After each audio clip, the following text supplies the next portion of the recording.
If we don't have free speech, then we just don't have a free country. It's as simple as that. If this most fundamental right is allowed to perish, then the rest of our rights and liberties will topple, just like dominoes, one by one. They'll go down. That's why today I'm announcing my plan to shatter the left-wing censorship regime and to reclaim the right to free speech for all Americans. And reclaim is a very important word in this case because they've taken it away. In recent weeks, bombshell reports have confirmed that a sinister group of deep state bureaucrats, Silicon Valley tyrants, left-wing activists, and depraved corporate news media have been conspiring to manipulate and silence the American people. They have collaborated to suppress vital information on everything from elections to public health. The censorship cartel must be dismantled and destroyed, and it must happen immediately. And here's my plan. First, within hours of my inauguration, I will sign an executive order banning any federal department or agency from colluding with any organization, business, or person to censor, limit, categorize, or impede the lawful speech of American citizens.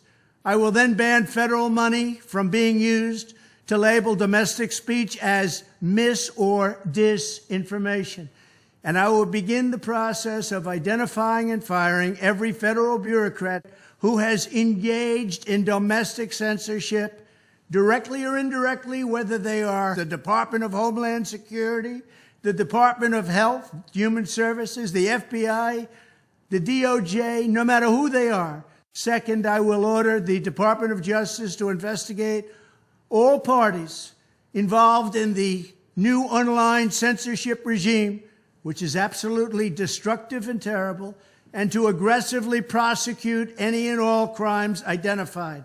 These include possible violations of federal civil rights law, campaign finance laws, federal election law, securities law, and antitrust laws, the Hatch Act, and a host of other potential criminal, civil, regulatory, and constitutional offenses.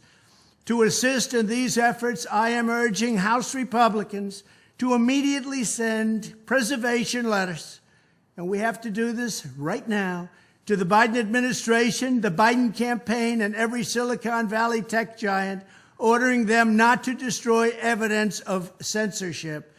Third, upon my inauguration as president, I will ask Congress to send a bill to my desk revising Section 230 to get big online platforms out of censorship business. From now on, digital platforms should only qualify for immunity protection under Section 230 if they meet high standards of neutrality, transparency, fairness, and non-discrimination.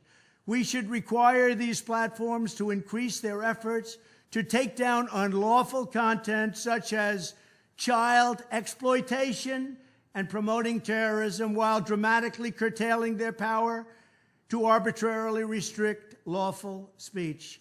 Fourth, we need to break up the entire toxic censorship industry that has arisen under the false guise of tackling so-called mis- and disinformation. The federal government should immediately stop funding all nonprofits and academic programs that support this authoritarian project.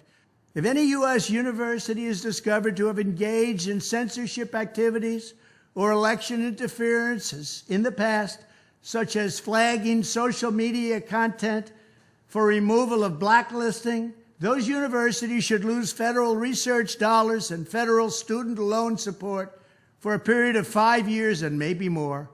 We should also enact new laws laying out clear criminal penalties for federal bureaucrats who partner with private entities to do an end run around the Constitution and deprive Americans of their First, Fourth, and Fifth Amendment rights. In other words, deprive them of their vote. And once you lose those elections, and once you lose your borders like we have, you no longer have a country. Furthermore, to confront the problems of major platforms being infiltrated by legions of former deep staters and intelligence officials, there should be a 7-year cooling-off period before any employee of the FBI, CIA, NSA, DNI, DHS, or DOD is allowed to take a job at a company possessing vast quantities of U.S. user data. Fifth, the time has finally come for Congress to pass a digital Bill of Rights.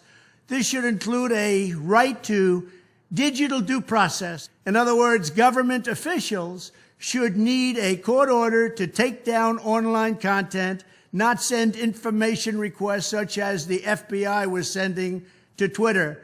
Furthermore, when users of big online platforms have their content or accounts removed, throttled, shadow banned, or otherwise restricted, no matter what name they use, they should have the right to be informed that it's happening, the right to a specific explanation of the reason why, and the right to a timely appeal. In addition, all users over the age of 18 should have the right to opt out of content moderation and curation entirely and receive an unmanipulated stream of information if they so choose.